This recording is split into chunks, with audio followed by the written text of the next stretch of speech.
საღამოშვიდობისა თქვენ უყურებთ უახლოსანაირას ამბებს 19 საათზე. დღევანდელ გადაცემაში ჩვენი სასაუბრო მთავარი თემა არის საქართველოს პრეზიდენტის განცხადებები და გამოხმაურებები ამ განცხადებაზე, მაგრამ ვიდრე ამ თემაზე გადავიდოდეთ, გვინდა კიდევ ერთხელ შემოგთავაზოთ კადრები, რომელიც დაახლოებით 1 საათის წინ საინფორმაციო გამოშვებაში გავიდა. ფიზიკური დაპირისპირება ქუჩაში, ტელეკომპანია პირველში სატელევიზიო ეთერის დასრულების და შენობიდან სტუმრების გასვლის შემდეგ ერთმანეთს სიტყვიერად დაუპირისპირდნენ მოძრაობა ეროვნულების ხელმძღვანელი მეჭიაურის პარტიის წარმომადგენელი სანდრო ბრეგაძე და სამართალდამცავთა რეფორმირების ცენტრის ხელმძღვანელი ზვიად კუპრავა. მოგვიანებით სიტყვიერი დაპირისპირება ფიზიკურ შეხლა-შემოხლაში გადაიზარდა. ეს არის ექსკლუზიური კადრები, რომელიც მობილური ტელეფონითაა გადაღებული და რომელიც ჩვენი ტელეკომპანიის ჟურნალისტმა მოიპოვა.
მომხდართან დაკავშირებით სანდრო ბრეგაძეს ჯერჯერობით კომენტარი არ გაუკეთებია. ზვიად კუპრავას კომენტარი კი საინფორმაციო სამსახურმა ჩაწერა და ჩვენ მოგაწვით რამდენიმე წამში ამ კომენტარს გვექნება ამის შესაძლებლობა. მწვავე დებატები ტელეკომპანია პირველის ეთერში მიმდინარეობდა. გადაცემის თემა პრეზიდენტისა და საკონსტიტუციო სასამართლოს თავმჯდომარის განცხადებებს ეხებოდა. შეგახსენებთ, რომ რამდენიმე კვირის წინ ზვიად კუპრავასა და თამაზ მეჭიაურის გუნდის კიდევ ერთ წარმომადგენელს დავით ფაცაციას შორის ინგა გრიგოლიას გადაცემის დასრულების შემდეგ მოხდა ინციდენტი. მე როგორც გითხარით, ჩვენ კომენტარს შემოგთავაზებთ, ზვიად კუპრავას კომენტარს ის საინფორმაციო გამოშვების ჟურნალისტმა ჩაწერა და ამის შესაძლებლობა გვექნება გადაცემის მსვლელობისას. ახლა კი დაუბრუნდეთ ჩვენი ეთერის მთავარ საკითხს, ეს არის საქართველოს პრეზიდენტის განცხადებები, საკონსტიტუციო სასამართლოს თავმჯდომარის განცხადებები და პაპუაშვილისა და მარგველაშვილის შეხვედრა, რომელიც გუშინ გაიმართა. ჩვენს შეკითხვებს ახლა უპასუხებს პრეზიდენტის მრჩეველი პოლიტიკურ საკითხებში ფიქრია ჩიხრაძე. საღამოშვიდობისა, ქალბატონ ფიქრია, დიდი მადლობა რომ მონაწილეობთ გადაცემაში. საღამოშვიდობისა, ახლა მოგესალმებით.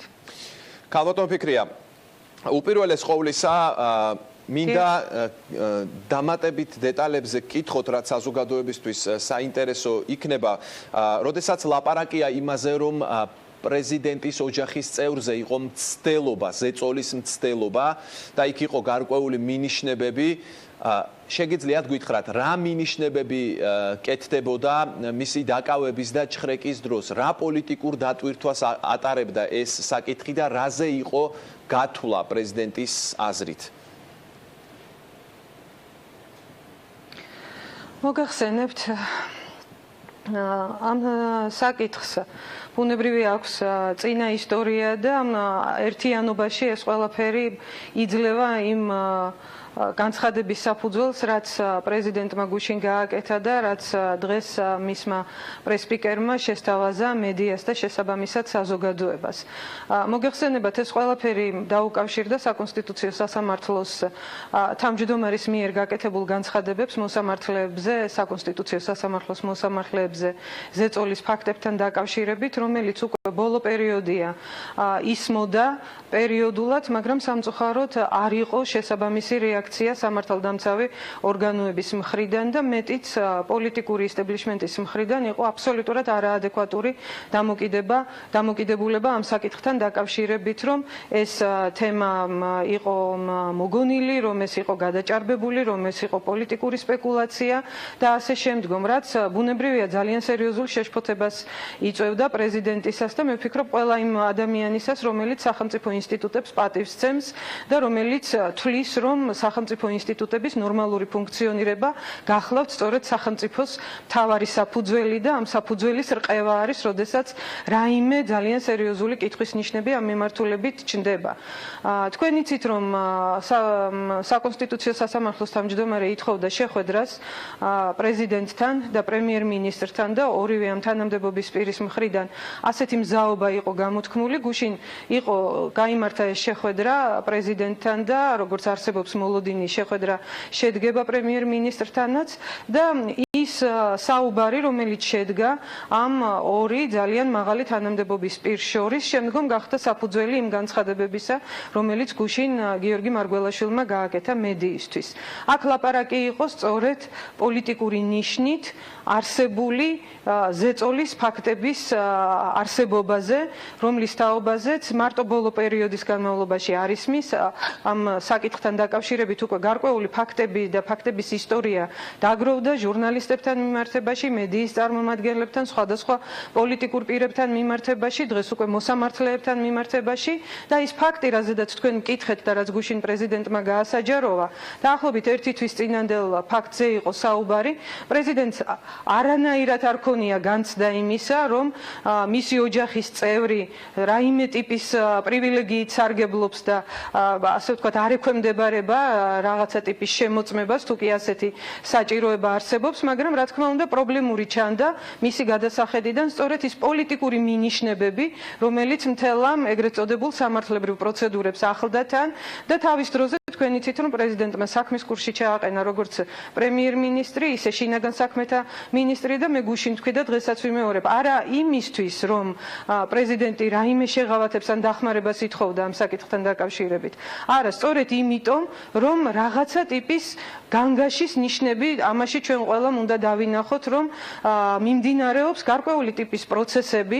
სავარაუდოდ ეს პროცესები არ არის მთელი მთავრობის პოზიცია. ყოველ შემთხვევაში პრეზიდენტის რწმენა და დამოკიდებულება არის ასეთი, რომ ეს არ არის პრემიერ-მინისტრის პოზიცია და დადასტურდა კიდეც მათ საუბარში. ამის თაობაზე საქმის კურსშიც არ იყო შინაგან საქმეთა მინისტრი, მაგრამ რეალურად ასეთი რაღაც ხორციელდებოდა და გაჩნდა ეჭვი, რომ პრემიერის გვერდის ავლით სახელისუფლებო გუნდში შესაძლოა არსებობენ გარკვეული დაჯგუფებები, რომლებიც ნორმალური პოლიტიკური პროცესის შექმნის სანაცვლოდ რაღაცა ცოტა სხვა მიმართულებით ნიშნებებზეა ლაპარაკი, აი კონკრეტულად ეს მაინტერესებს, ანუ პრეზიდენტის ოჯახის წევრს ეს ადამიანები რას ეუბნებოდნენ, ან პოლიტიკური მინიშნებები რას ნიშნავს? პრეზიდენტმა რაც საჭიროდ ჩათვალა ის თქვა კიდეც გუშინ მედიასთან, აქ იყო მოჭარბებული ყურადღება სწორედ პრეზიდენტის ოჯახის წევრის მიმართ და გარკვეული პოლიტიკური მინიშნებები. მე ამის იქეთ არ ვაპირებ საუბარს, იმიტომ რომ თქვენ იცით, რომ დღეს გენერალურმა პროკურატურამ განაცხადა, რომ დაიწყო გამოძიება ამ საქმესთან დაკავშირებით. პრეზიდენტმა დაადასტურა, რომ მისი ოჯახის წევრი მზად არის, რომ ითანამშრომლოს გამოძიებასთან და ამ მიმართულებით ჩვენ იმედი გვაქვს, რომ გამოძიება არა მხოლოდ პროცედურული საკითხებით დაინტერესდება, არამედ დაინტერესდება სწორედ იმ საკითხებით, რა საკითხებმაც გააჩინა ეჭვი და გააჩინა ერთიან კონტექსტში და არა კონკრეტულად პრეზიდენტის ოჯახის წევრთან დაკავშირებით და ეს ერთიანი კონტექსტი საკმაოდ შემაშფოთებელია. ანუ გამოდის, რომ პრეზიდენტი ესაუბრა პრემიერ-მინისტრს ამ საკითხის შესახებ საქმის კურსში ჩააყენა და ანუ რა გამოდის, პრემიერ-მინისტრმა არაფერი იცოდა ამის შესახებ და ვერც გაარკვია შესაბამისად ამ საკითხის არსი, ვერ შეძლო პრემიერ-მინისტრმა იმის გარკვევა, იყო თუ არა მართლაც ეს პოლიტიკური მინიშნებები ამ ჩხრეკის დროს.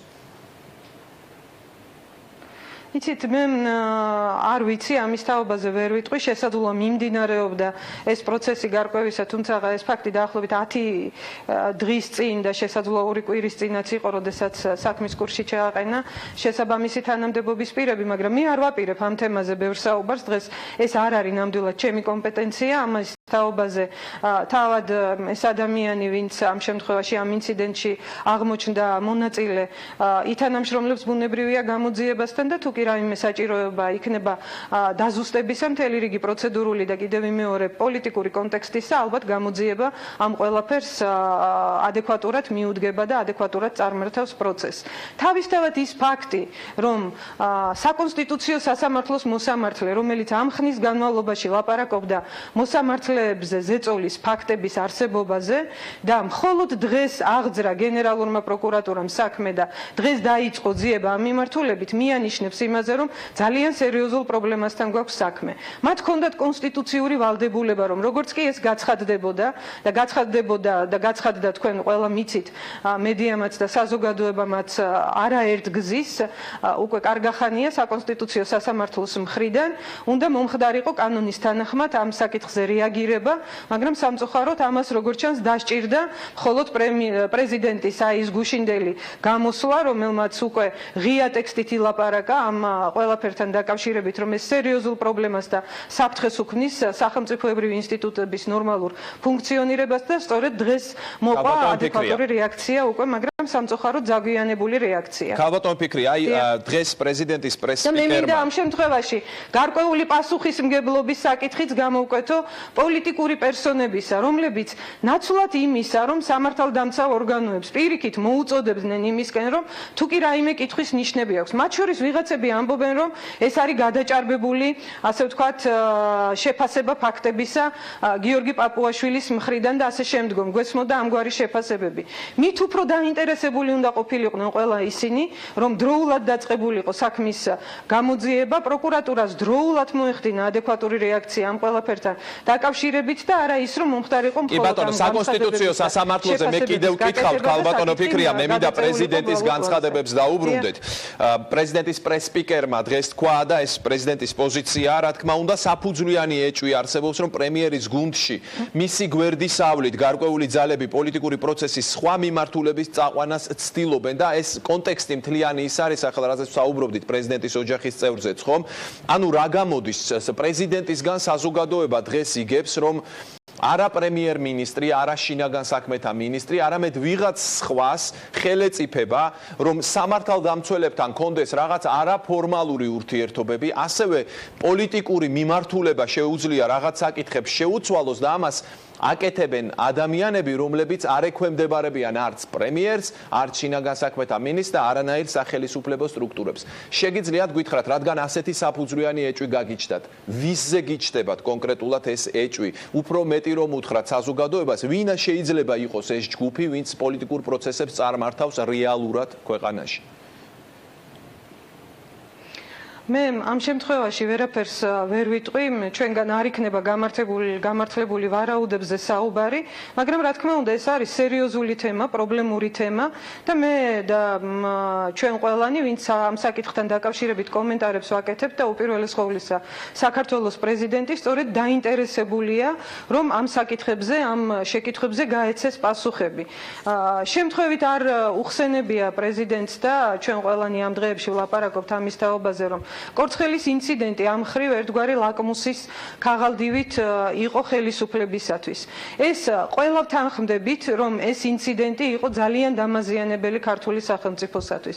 მით უმეტეს 2016 წლის არჩევნების წინა პერიოდში, როდესაც ჩვენ გვაქვს განზრახვა, ქართულ სახელმწიფოს აქვს განზრახვა, რომ ჩაატაროს სამაგალითო, ძალიან მაღალი დონის არჩევნები, მაღალი სტანდარტის არჩევნები, ისეთი არჩევნები, რომლის მიმართაც კითხვის ნიშანი უპირველეს ყოვლისა არ გაუჩნდება ქართულ საზოგადოებაში, არც პოლიტიკურ აქტორებსა და არც ამომრჩეველს და ამავე დროს არ გაჩნდება კითხვის ნიშნები საერთაშორისო საზოგადოებაში.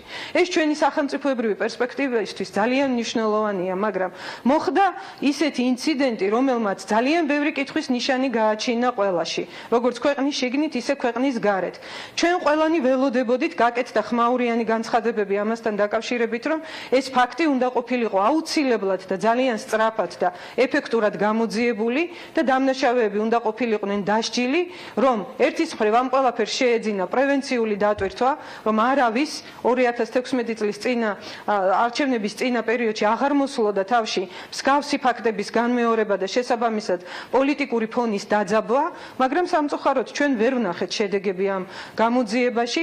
პირიქით ვნახეთ ის, რომ ძლივს და ძალიან ფეხისთრევით მოხდა საქმის აღძვრა და საგამოძიებო ორგანოების დაინტერესება ამ საქმით. მე ვნახეთ, რომ თითქოს დაიძრა რაღაცა პროცესი, მაგრამ მე ეს პროცესიც აღარ გაგრძელდა და ლოგიკურ დასასრულამდე არ მივიდა და ჩვენ ცოტა ხნის წინ ვნახეთ, რომ ის ადამიანები, რომლებიც ყოველ შემთხვევაში კადრებში ასე ჩანან, ტექსტები, რომელიც ნახა ამ კორცხელის ინციდენტის დროს და მოისმინა ქართულმა საზოგადოებამ, ეს ძალადობრივი ტექსტები ისმის მათი მხრიდან. საქმე აღიძრა კონკრეტულ ფაქტებზე, მაგრამ ჩვენ ეს ადამიანები ვნახეთ ისევ პარტიულ თავყრილობაზე უკვე ამჯერად ზუგდიდში და ვიცე-პრემიერმა, საარჩევნო შტაბის ხელმძღვანელმა ბატონმა კალაძემ, რომელიც არის არჩევნების ნორმალურად ჩატარებაზე, როგორც სახელისუფლებო გუნდის შტაბის უფროსი და ხელისუფლების ერთ-ერთი მაღალჩინოსანი, სწორედ პასუხისმგებელი იმაზე, რომ ყველაფერი მშვიდობიანად და მაღალი სტანდარტებით ჩატარდეს, რომ ის ამბობს, რომ ეს ადამიანები, რომლებიც კორცხელის ინციდენტში მონაწილეობენ, არიან მათი მხარდამჭერები და რომ ისინი ყველგან მათ გვერდით იქნებიან. ეს ძალიან საინტერესო საკითხია, იმდენად, რამდენადაც ქალბატონო ფიქრია, ნახეთ, მე ვცდილობ გამოვარკვიო ახლა ყველაფერთან ერთად, რა დონეზე ფლობს და აკონტროლებს ვითარებას საქართველოს მთავრობის თავმჯდომარე, პრემიერ-მინისტრი. ჩვენ ვთქვით, რომ ესე იგი სამართალდამცველებზე წვდომა აქვს სხვას გარდა იმისა, ვისაც ეს ხელეწიფება და კანონით აქვს ამის ვალდებულება, ანუ პრემიერის გვერდისავლით ვიღაცა სამართალდამცველებთან ურთიერთობს არაფორმალურად. ჩვენ ახლა თქვენ დაასახელეთ კალაძის გვარი. პრეზიდენტმა აქცენტი გააკეთა კალაძის გვარზე, როგორც საარჩევნო შტაბის ხელმძღვანელზე. მაგრამ ასევე მაინტერესებს პრემიერი რა დონეზე აკონტროლებს ვითარებას თავისი პარტიის შიგნით. ხომ ესეც საინტერესოა, ანუ პრემიერს არ ეკისრება პასუხისგებლობა იმაზე, რასაც კალაძე მიანიშნებთ, რომ მასთან ერთად გამოჩნდნენ კორცხელის ინციდენტში მონაწილე პირები. საინტერესოა, პარტიაშიც მსგავსი პრობლემა იკვეთება, ამ ლოგიკამდე მივდივარ მაშინ. იცით რა, როგორც თქვენ გაინტერესებთ ამ საკითხის გამორკვევა, ისე გაინტერესებს ჩვენც და მე ვფიქრობ, ყველას ინტერესში ეს უნდა შედიოდეს, იმიტომ რომ ეს არის სახელმწიფოებრივი ინტერესი. მე იმაზე მეც ვერაფერს ვერ ვიტყვი, კალაძე ჩვენ კი არ გამოგვიკვეთავს ჩვენი დაკვირვებებით. ეს თავად გამოკვეთა მან თავი, როდესაც ის კომენტარები აკეთა, რომელიც ჩვენ ყველამ მოვისმინეთ და თვითონ არ გაემიჯნა ამ ფაქტებს და თვითონ ქონდა ამ ადამიანების მიმართ ეს დამოკიდებულება. არავინ ჩათვალოს ისე, რომ ახლა ჩვენ იმ სპორტსმენებისადმი გვაქვს რაღაცა განსაკუთრებული ამოჩემება და დამოკიდებულება, რომ აი აუცილებლად ისინი უნდა დაისახონ. ვინც არ უნდა იყოს, ვინც სამართალ გადაცდომის ფაქტში იქნება შემჩნეული. კანონის წინაშე ვართ ყველანი თანაბარი და სწორედ ის, რომ ადამიანები, რომლებიც საზოგადოებამ რაღაცა თავიანთი სპორტული მოღვაწეობის განმავლობაში, სპორტული კარიერის განმავლობაში შეიყვარა, მათ თანაუგრძნობდა, მათი თანამგრძნობელი და მათი გამარჯვებებით იყო გახარებული. ეს ადამიანები სწორედ სამაგალითონი უნდა იყვნენ ყველანი თავიანთ ქცევაში და მე ვფიქრობ, დანაშაული არის იმ ადამიანების, სწორედ მე არ ვიცი, იმ გავლენის მქონე პოლიტიკური პირებისა თუ სხვა ტიპის გავლენის მქონე ადამიანებისა, რომლებმაც ეს ხალხი ჩართო სწორედ ასეთ დანაშაულებრივ საქმიანობაში და იმის მაგივრად, რომ ისინი ახალგაზრდობისათვის სხვა ტიპის მაგალითს წარმოადგენდნენ, სწორედ ასეთი არასაჭირო, არასასურველი მაგალითები მისცა მათი სახით კორცხელის ინციდენტის დროს და მე ვფიქრობ, ძალიან მნიშვნელოვანია სწორედ იმ ახალგაზრდებისთვისაც, საერთოდ საარჩევნო პროცესისთვის, რომ ყველას მიეზღოს კანონის შესაბამისად. ეს ჭირდება ქართული სახელმწიფოს პერსპექტივას და თუ ის, ვინ არის ამ ყველაფრის უკან, ვინ არის დაინტერესებული, ვინ ამას შეგნებულად აკეთებს თუ შეუგნებლად. შეიძლება ვიღაცას დარჩე შთაბეჭდილება და ჩვენც არაერთხელ გვისაუბრია ამის თაობაზე, რომ დღევანდელ ხელისუფლებას იმდენად მოეწონა ის მართვის სტილი, რომელიც კარგად ქონდა, ძალიან კარგად ათვისებული წინა ხელისუფლებას და ეს იყო გარკვეული ზონდერ ჯგუფებისა თუ რაღაცა ტერორზე დაფუძნებული, შიშზე დაფუძნებული, შიშის შესაქმნელად არსებული ჯგუფების არსებობა ხელისუფლების წიაღში და მათი მფარველობის ქვეშ, რომ შესაძლოა ვიღაცა სურვილი აქვს, რომ ეს დღევანდელი ხელისუფლების პირობებშიც გადმოიტანოს და განხორციელდეს, მაგრამ მე მინდა გავაფრთხილო ყველა და მოუწოდო ყველას, რომ ისეთმა მკაცრად აწყობილმა ვერტიკალმაც კი, როგორც ნაციონალურ მოძრაობას ჰქონდა, ვერ შექმნა ეს დანაშაულებრივი სისტემა და ჩამოიშალა ეს ყველაფერი ძალიან მალე. შევეხეთ გარკვეულწილად. გულუბრყვილო მცდელობა თუ კი ვინმე ამის სურვილი აქვს, რომ ამითი ნურთს საკუთარ თავს დაიზიანებენ და ნურთს ქვეყნის ინტერესს დააზიანებენ, იმიტომ რომ ამან არ იმუშავა და ეს ვერ იმუშავებს მით უმეტეს დღევანდელ პირობებში. Ალბათ ვფიქრია, ჩვენ გარკვეულწილად შევეხეთ საკონსტიტუციო სასამართლოს და პაპუაშვილისა და პრეზიდენტის შეხვედრას. შეგიძლიათ გვითხრათ, რამდენადაც თქვენ ხართ პირადად ინფორმირებული, რამდენად მძიმე ფაქტების შესახებ არის ლაპარაკი, რა ინფორმაციაც პაპუაშვილმა მიაწოდა გიორგი მარგველაშვილს მოსამართლეებთან დაკავშირებით. რა მიმართულებით არის ძირითადად საუბარი და რამდენად იძლევა ეს შეშფოთების საფუძველს, არის თუ არა საგანგაშო ის ცნობები, რაც პრეზიდენტმა მიიღო? ეს საუბარი შედგა საკონსტიტუციო სასამართლოს თავმჯდომარესა და პრეზიდენტს შორის. ბუნებრივია, მე არა ვარ უფლებამოსილი არანაირად, რომ ამის თაობაზე ვისაუბრო. თქვენ იცით, რომ თავად საკონსტიტუციო სასამართლოს თავმჯდომარე ღია საუბრისაგან იკავებს თავს, იმიტომ რომ კონკრეტული ადამიანების მიმართ ზეწოლაზეა საუბარი და ამ ადამიანებს აქვთ ბუნებრივია თავიანთი პირადი ცხოვრების თუ პირადი ინტერესების გამჟღავნების თუ არ გამჟღავნების სურვილი და ეს მათი აბსოლუტური უფლება.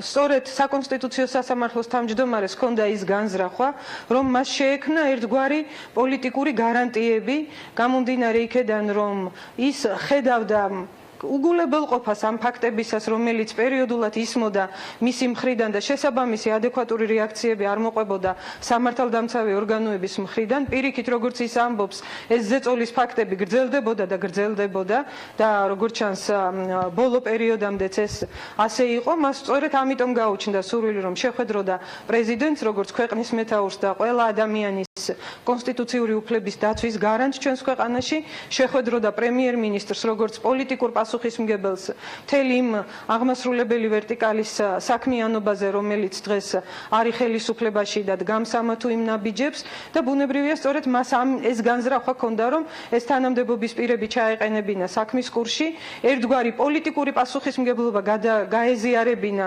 მათთვისაც და შემდგომ დაწყებულიყო უკვე სამართლებრივი პროცედურები. მე ძალიან დიდი იმედი მაქვს, რომ ძალიან მალე მოხდება შეხვედრა პრემიერ-მინისტრთანაც და შესაბამისად დაიწყება ის საგამოძიებო პროცედურები, რომლებიც გასაგებია და ბოლო შეკითხვას დაგისვამთ,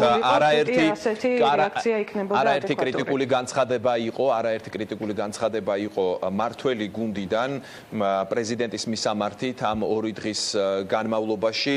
მას ადანაშაულებენ იმაში, რომ გარკვეულ პოლიტიკურ თამაშია ჩართული, ამბობენ, რომ ძალიან საეჭვოდ დაემთხვა ერთმანეთს პაპუაშვილის განცხადება და პრეზიდენტის განცხადება მათი შეხვედრის შემდეგ, რომ პრეზიდენტს ამის შესახებ შეეძლო უფრო ადრეც ეთქვა და ასევე იყო შეფასებები, ვთქვათ, ჭორაობა უწოდა ვიცე-პრემიერმა და ალკოჰოლის ზედმეტი დოზა ახსენა ვიცე-სპიკერმა და მე მინდა რომ თქვენ როგორც პრეზიდენტის მრჩეველმა პოლიტიკურ საკითხებში გარკვეული შეფასება გააკეთოთ ამასთან დაკავშირებით. მე პრეზიდენტის მრჩეველი გახლავართ პოლიტიკურ საკითხებში და არაფრით არ შემიძლია იმ მდარე და დაბალი კულტურის განცხადებებზე ვისაუბრო და მათი განმარტება მოვახდინო, რომელიც ჩვენ მოვისმინეთ ამ დღეების განმავლობაში. რაც შეეხება იმ დაბრალებებს, რომ აი პრეზიდენტი უნისონში საუბრობს ამა თუ იმ პოლიტიკურ გუნდთან, ყველა საკითხთან დაკავშირებით რა პოზიციონირებაც კი მოუხდენია პრეზიდენტს ამ ხნის განმავლობაში, რომელ მხარესაც არ მოსწონდა მისი პოლიტიკური გადასახედიდან პრეზიდენტის ესა თუ ის განცხადება, ქმედება, ნაბიჯი, ვეტო თუ ასე შემდგომ, ყოველთვის მოდიოდა იარლიყები, რომ ხან იყო ქართულ ოცნებასთან გარიგებული პრეზიდენტი, ხან იყო ნაციონალურ მოძრაობასთან გარიგებული. ამას ჩვენ შევეჩვიეთ, ეს ახალი არ არის ჩვენთვის.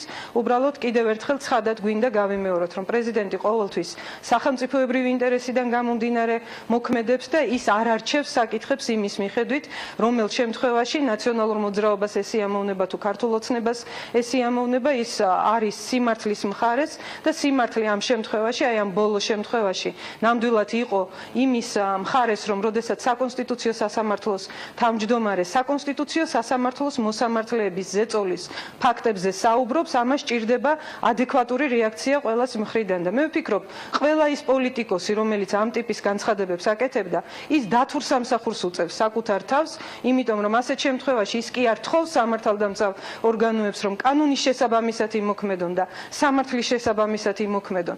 არამედ პირდაპირ რაღაცნაირ ფარულ მესიჯებს უგზავნიან, რომ მათი პოლიტიკური ინტერესის შესაბამისად უნდა იმოქმედონ და შესაბამისად საზოგადოებაში ჩნდება განწყობა, რომ ეს არის რაღაცა ერთგვარი თამაში, ერთგვარი მერკანტილური და ვიწროპარტიული ინტერესების დემონსტრირება, რაც ძალიან აზიანებს კიდევ ვიმეორებ, უპირველეს ყოვლისა სახელმწიფოებრივ ინტერესებს და თუ ძალიან კარგად დაფიქრდებიან და წარსულ გამოცდილებასაც გადახედავენ, თვითონ მათი ინტერესებისთვისაც ძალიან დამაზიანებელია. გმადლობთ პირდაპირ ჩართვისთვის. პრეზიდენტის მრჩეველი პოლიტიკურ საკითხებში ფიქრია ჩიხრაძე იყო ჩვენთან პირდაპირ ეთერში და კომენტარი, რომლის შესახებაც მე გითხარით გადაცემის დასაწყისში, როგორც იცით, ფიზიკური დაპირისპირება მოხდა ქუჩაში ტელეკომპანია პირველში სატელევიზიო ეთერის დასრულების შემდეგ და შენობიდან გასვლის მერე ერთმანეთს სიტყვიერად დაუპირისპირდნენ მოძრაობა ეროვნულების ხელმძღვანელი მეჭეორის პარტიის წევრი სანდრო ბრეგაძე და სამართალდამცველთა რეფორმირების ცენტრის ხელმძღვანელი ზვიად კუპრავა. მოგვიანებით სიტყვიერი დაპირისპირება ფიზიკურ შეხლა-შემოხლაში გადაიზარდა. ეს არის ექსკლუზიური კადრები, რომელიც მობილური ტელეფონითაა გადაღებული და რომელიც საინფორმაციო გამოშვების ჟურნალისტმა მოიპოვა. ინციდენტთან დაკავშირებით, ამ მომხდართან დაკავშირებით სანდრო ბრეგაძეს ჯერჯერობით არ გაუკეთებია კომენტარი, აი ზვიად კუპრავას განცხადებას კი ახლა შემოგთავაზებთ პირდაპირ ეთერში. საზოგადოებამ ნახავთ, თუ რამოდენა ნებისყოფა დამჭირდა და ძალისმოკრება დამჭირდა იმისათვის, რომ არ ავყოლოდი ბრეგვაძის მიერ და დანარჩენი ზონდერების მიერ მოწყობილ ამ პროვოკაციას. ბრეგვაძის მესიჯები ჩემთვის გაუგებარი იყო, იგინებოდა გაურკვეველი მისამართით, ხან მიშა სააკაშვილს აგინებდა, ხან ვიღაცაებს აგინებდა ნაციონალურ მოძრაობას. ეს იყო მისი ძირითადი ლექსიკა და ლექსიკონი, რასაც ის ხმარობდა. ეს ჩვეულებრივი ზონდერია, ხელისუფლების ზონდერი, რომელიც ასრულებს ხელისუფლების დაკვეთებს და ცდილობს გამოიყვანოს სამართლებრივი სივრციდან ადამიანები. გახდება უმაღლეს სახელისუფლებო რგოლში პრეზიდენტის განცხადებები იქნება ჩვენი განხილვის თემა გადაცემის მეორე ნაწილშიც. კონსტიტუციონალისტი, პოლიტოლოგი ვახტანგ ძაბირაძე და იურისტი ლევან ალაფიშვილი არიან ჩვენი სტუმრები. დაგველოდეთ რამდენიმე წუთში სტუმრებთან ერთად დავბრუნდებით.